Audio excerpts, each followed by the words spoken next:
Order के हिसाब से महाबोधि महाविहार महंत जी का ही है, महंत जी के ही जो है प्रबंधन में महाबोधि महाविहार है और महंत जी का ही उस पर अधिकार है। इस बात नमो बुद्धाय, जय भीम। मैं हूं आपके साथ रोशनी और आप देखना शुरू कर चुके हैं धम्म कारवां। जैसा कि आपको पता होगा, कल महाबोधि महाविहार के अंदर जो मठाधीश हैं, जो वहां पूजा पाठ करते हैं, उन लोगों ने एक बड़ी प्रेस कॉन्फ्रेंस बुलाई जिसमें नेशनल मीडिया ने भी बढ़ चढ़ के हिस्सा लिया। उस विषय में उन्होंने कई सारे बातें कही। उस विषय का उन बातों का जवाब लेने के लिए हमारे साथ इस वक्त जुड़ चुके हैं करुणाशील भंते राहुल। इनसे जानेंगे कि इनका क्या कहना है, प्रति उत्तर क्या होगा इन लोगों का। जैसा कि कई सारी बातों में उन्होंने इस आंदोलन को एक माहौल बिगाड़ने का प्रयास किया जा रहा है, इस तरीके से उन्होंने कई सारी बातें कही। बंदे जी, पहला सवाल तो ये है, वो लोग कह रहे हैं कि ये जो आंदोलन हो रहा है ये दुष्प्रेरणा से प्रेरित होकर किया जा रहा है, इस पे आप क्या कहेंगे? देखिए, मैं ये कहना चाहूंगा जी, जो दो बातें आपने पूछी हैं, जी, ये दुष्प्रेरणा, जी, हमारी कोई दुष्प्रेरणा नहीं है। जो दुष्मानसिकता है, जो अभी तक उस महाबोधि महाविहार के वातावरण को गलत दिशा में मोड़ रहे थे, जी, उसको अब हमने समझा है और उससे उनको मुक्त करना है। महाबोधि महाविहार की पवित्रता को बनाए रखने के लिए हम ये काम कर रहे हैं। हम किसी दुष्भावना से प्रेरित होकर काम नहीं कर रहे। वो कह रहे हैं कि बुद्ध ने हमें स्वीकार किया है, तभी जाके हमें यहाँ का प्रबंध और संरक्षण करने का मौका मिला है। और साथ ही साथ वो ये कह रहे हैं कि हमारे महंत को 500 सालों तक का इसका संरक्षण, इसका प्रबंध करने का जिम्मेवारी मिली है। बुद्ध ने उन्हें स्वीकार किया है। जी, ये कपोल कल्पनाएं, ये गप और ये सारी मन गढ़ंत बातें जब चलती थी, जब चली गई। अब वो समय नहीं है कि ये कहें कि बुद्ध रास्ते मेरे को सौंपन में आए, बुद्ध ने कह दिया, बुद्ध ने मुझे परमिट दे दिया। वो कहते हैं 500 साल से उनका इस विरासत को संभालने का अनुभव है। जो बुद्ध पुत्र हैं, जो बुद्ध भिक्षु हैं, उनका 2500 वर्ष का अनुभव है। हम 2500 वर्षों से महाकारुणिक बुद्ध की इस महान विरासत को, जी, उस महान विरासत की जब मैं बात करता हूँ, पूरी दुनिया की विरासत की बात करता हूँ, उसको बौद्ध भिक्षुओं ने संभाला है। जी, देश में ठीक है, शासन बदलता रहा, मुगलों के शासन में उन्हें ये अधिकार मिल गया, भारत से बौद्ध धर्म लुप्त हो गया, तब वो पूजा पाठ करते रहे। अंग्रेज सरकार आने के बाद छल कपट से उन्होंने इस पर अपना अधिकार स्थापित करने की कोशिश की। इससे प्रमाणित नहीं हो जाता कि वो इस विरासत को संभाल रहे हैं। इससे तो प्रमाणित होता है कि वो बौद्ध नहीं है, तब भी इस विरासत में क्या कर रहे हैं। वो ये कह रहे हैं कि बुद्ध जो है सभी संप्रदायों में विभक्त है और हिंदू धर्म उन्हें विष्णु का 9वां अवतार मानता है। हिंदू धर्म क्या मानता है, जी, इस पर हमें कोई आपत्ति नहीं। जी, वो 9वां अवतार माने, 10वां माने, 20वां माने, तभी माने, कोई बात नहीं। लेकिन हम तो बुद्ध के वारिस हैं, जी, हम तो बुद्ध के वंश से हैं, हमें किसी प्रमाण की आवश्यकता नहीं है। दूसरी बात, उन्होंने कहा कि बौद्ध धर्म अनेकों संप्रदायों में बटा हुआ है, इससे हमें कोई फर्क नहीं पड़ता। कोई महायान में बैठे, जी, कोई महायान में बैठे, जी, कोई वज्रयान में बैठे, कोई लामा है, कोई भिक्षु है, इससे कोई फर्क नहीं पड़ता। उनके धर्म के अनुसार, बौद्ध धर्म के अनुसार हमारे सबसे जो टॉप मोस्ट हैं, सबसे ऊपर हैं, वो बुद्ध हैं।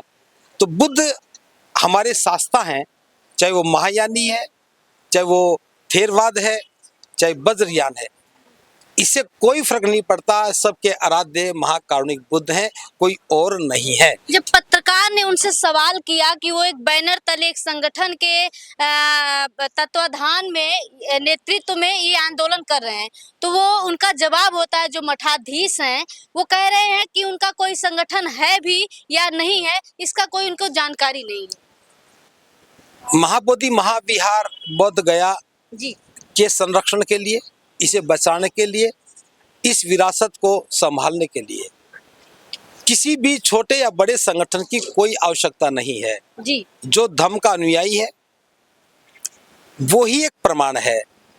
अगर दो लोग भी आके खड़े होते हैं और ये कहते हैं कि बीटी एक्ट गलत है, जी तो एक्ट तो गलत है ही है। जी उनको पूजा करने का अधिकार इस एक्ट से मिला है। 1949 में जो बीटी एक्ट बना था उससे मिला है, और हमारा संघर्ष इस एक्ट को खत्म करने का है, जी क्योंकि एक्ट खत्म होता है तो उनका अधिकार स्वतः ही खत्म हो जाता है। दूसरी बात, मैं पहले प्रश्न जो बीच में छूट गया था, जी हिंदू धर्म के अनुसार वो विष्णु का अवतार मानते हैं। जी मैंने पहले भी इस पर जिक्र किया है, आज फिर कह रहा हूं। जी कोई भी धर्म का व्यक्ति, किसी भी धर्म का व्यक्ति जी बुद्ध को मान सकता है, जी किसी को कोई आपत्ति नहीं। लेकिन बुद्ध को मानने का अर्थ है, बुद्ध को स्वीकार करने का अर्थ है, जो बुद्ध ने सिद्धांत दिए, शिक्षाएं दी, जो मार्ग दिया उस पर चले। और कोई व्यक्ति हिंदू बन करके बुद्ध को मानता है, हमें इसमें भी आपत्ति नहीं, लेकिन वो अपने घर में माने, अपने मंदिर में माने, हमारे विहार में बैठ करके और वो शिव की बात करे, यहाँ बैठ करके अपने धर्म की बात करे, ये स्वीकार नहीं हो सकता। लेकिन वो तो साफ साफ शब्दों में कह रहे हैं कि बुद्ध ने हमें स्वीकार किया है, तभी हमें 500 सालों का जो है। फिर कह रहा हूँ, जी बुद्ध ने उन्हें स्वीकार किया, ये उनकी मनगढ़ंत बात है। जी हम तो बुद्ध के वारिस हैं, जी बुद्ध के वंश से हैं, भिक्षु बुद्ध के वंश का है। और हम क्या कब कह रहे हैं कि बुद्ध ने हमें इनकार किया? बुद्ध ने हमें इनकार कब किया है? जी बुद्ध तो हमें भी स्वीकार कर रहे हैं, और बुद्ध तो बाद में स्वीकार करेंगे। वो कहते हैं कि बुद्ध हमारा गौरव है। उनका क्या है? बुद्ध तो इस दुनिया का गौरव है, विश्व का गौरव है। जी तो अगर ये तो दूसरे देश के लोग आके कहते बुद्ध तो हमारा गौरव है, वो कहते बुद्ध ने हमें स्वीकार किया है। अमेरिका आके बैठ जाए, बुद्ध ने हमें स्वीकार किया है, बुद्ध ने हमें कहा कि तुम संभालो, तो क्या संभालने देंगे? सवाल ये नहीं है, ये विचार को भटकाने की बात है, लोगों को भ्रमित करने की बात है। अगर वो बुद्ध को अपना मानते हैं जी तो हम सारे बौद्ध भी कह दें। जैसे उन्होंने कल एक सवाल किया, मुझे नहीं पता कि आप पूछेंगे नहीं पूछेंगे, उन्होंने सवाल किया कि बौद्ध, जैन, सिख ये हिंदू धर्म के अंग हैं। जी अगर हिंदू धर्म के अंग है तो क्या महाबोधि महाविहार को देख करके ये बात याद आई? अगर हिंदू धर्म के अंग है तो साकेत में जो राम मंदिर बनाया गया, जी उसमें ख्याल नहीं आया कि बौद्धों को भी यहाँ बैठा दें, बौद्धों का भी एक यहाँ बुद्ध का भी तस्वीर लगा दें। बाकी जितने और शंकराचार्य वगैरह बैठे हैं उनमें भी कहेगी ये अंग है, तो एक सिख को भी वहाँ बैठा दो शंकराचार्य बना करके, एक बौद्ध को बना दो, एक जैन को बिठा दो। वहां तो स्वीकार नहीं करना। महाबोधि महाविहार की बात आती तो सारा दर्शन सामने रख देते हैं। बंते जी, वो सोशल मीडिया पे भी बड़ा आरोप लगा रहे, कह रहे हैं कि ये लोग जो है भ्रम फैला रहे हैं और हिंदू को जातियों में बांटने की कोशिश कर रहे हैं। जिसने अभी तक भ्रम फैलाया कि जी। बुद्ध ने हमें स्वीकारा है, जी। ये भ्रम है। जी। इस भ्रम को जो तोड़ रहा है उसको भ्रमित करना तो अपने आप में ना समझी है। तो देखिए, हम जो काम कर रहे हैं, ये हजारों लोग यहाँ आकर के धरना दे रहे हैं, सैकड़ों भिक्षु यहाँ आकर के लगातार बैठे हैं, इसी भ्रम को तो तोड़ रहे हैं कि बौद्धों की विरासत मिलनी चाहिए। अभी तक कोई और कब्जा करके बैठा है। ये भ्रम पहले फैला हुआ था, उस भ्रम को जनता तक पहुंचाने का काम सोशल मीडिया कर रहा है। सोशल मीडिया किसी के विरुद्ध कोई बात नहीं कर रहा है। बंते जी, आखिरी सवाल, उन्होंने कहा है कि यदि आप लोगों को कोई समस्या है, कोई परेशानी है, तो अपने गुरु से बात करनी चाहिए। करमापा जो है आपके गुरु हैं, दलाई लामा है, उनसे बात करनी चाहिए, तब इसका निवारण होगा। ये सलाह जो हमें दे रहे हैं, जी। तो पहले तो वही पूछ लें, जी। दलाई लामा जी से पूछें, हिज होलीनेस से पूछें, जी। ये बौद्धों की विरासत है या उनकी विरासत है। जी। करमापा जी से पूछें, हम तो पूछते रहते हैं, उन्हें सारा पता है। और रही बात हमारे गुरुओं की बात, पहली बात तो मैं बता दूं, बौद्ध धर्म में कोई गुरु परंपरा नहीं है। जी। हमारे जो वरिष्ठ भिक्षु हैं, जिन्होंने हमें चीवर दिया, जी। जो हमें मार्गदर्शन देते हैं, हम उनसे पूछते हैं। वो सारे धरने पर बैठे हैं, मेरे से 20-20 साल पुराने भिक्षु धरने पर बैठे हैं, तो उनकी ही योजना है, वही ये सब बात बता रहे हैं। जी। तो ये नहीं कि भी दलाई लामा हमारे गुरु हैं।